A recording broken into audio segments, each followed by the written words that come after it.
semuanya, annyeonghaseyo. Pagi ini kita udah pada tahu ya, kita semua di sini ngapain. Ada yang sebelumnya tahu Kim Jong Un, Crash Landing on You. Tapi tentunya Kim Jong Un tuh bukan pemeran di Crash Landing on You ya. Tapi sekarang kita ini di sini berkumpul mau ngomongin sesuatu yang berhubungan sama itu. Sebelumnya di sini ada yang tahu apa nama ibu kota dari negara yang dipimpin Kim Jong Un? Oke. Jadi kotanya itu adalah Pyongyang dan negaranya adalah Korea Utara. Jadi di sini saya mau ngomongin pengalaman saya yang tidak biasa sebagai turis di Korea.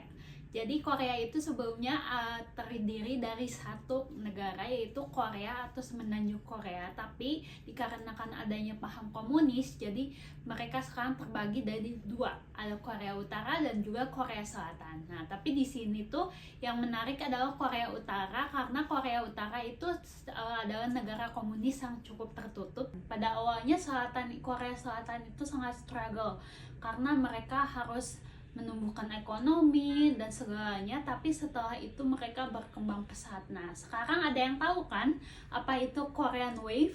Pasti udah pada tahu karena Korean Wave itu adalah gelombang Korea yang diciptakan terutama dari Korean drama, Korean music, dan juga Korean beauty. Menurut Korean Travel Organization, pada tahun 2023 terdapat 250.000 orang Indonesia yang datang ke Korea buat berwisata. Banyak banget kan?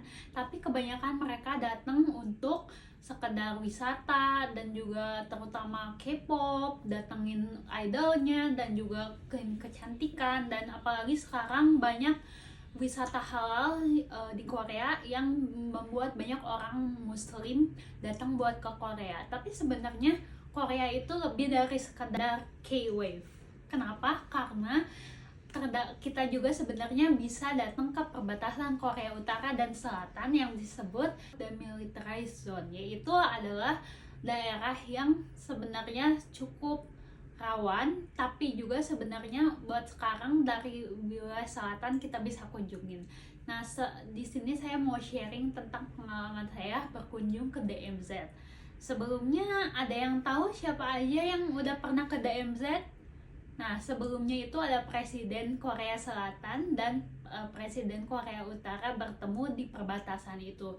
Tapi sebelumnya saya pengen banget ke situ, tapi ternyata pada saat itu nggak bisa. Dan sebenarnya kita bisa ke sana, tapi itu juga tergantung oleh keadaan dan situasi politik saat itu. Karena saat itu saya hampir tidak bisa datang ke DMZ, tapi untungnya bisa, dan itu pun hanya beberapa bus aja. Dan sebenarnya di situ itu di perbatasan DMZ sendiri selain wisata banyak warga Korea Selatan yang tinggal. Nah, ada banyak keuntungan yang bisa didapatkan oleh warga Korea Selatan yang tinggal di perbatasan. Seperti untuk para cowoknya, mereka bisa bebas wajib militer, dan juga pendidikan gratis, kesehatan gratis, dan juga tax free. Itu sebenarnya sangat-sangat menarik ya. Tapi ada juga rules yang harus kita ikutin. Salah satunya adalah kita nggak boleh keluar rumah di atas jam 10 malam karena itu semua ada di perbatasan, jadi sangatlah rawan, apalagi mereka adalah garda terdepan kalau terjadi apapun.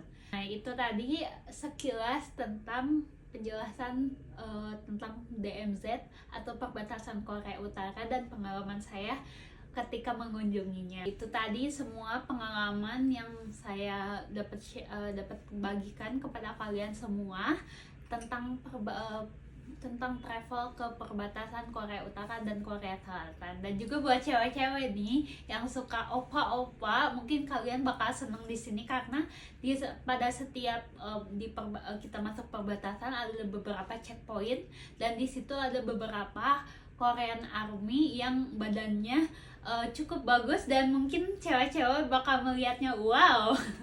Nah, itu semua mungkin pengalaman yang bisa saya sharing. Terima kasih sudah datang dan mendengarkan. Semoga juga menjadi bahan pertimbangan bagi turis-turis yang mau ke sana buat mendatangi DMZ. Makasih. Annyeonghaseyo.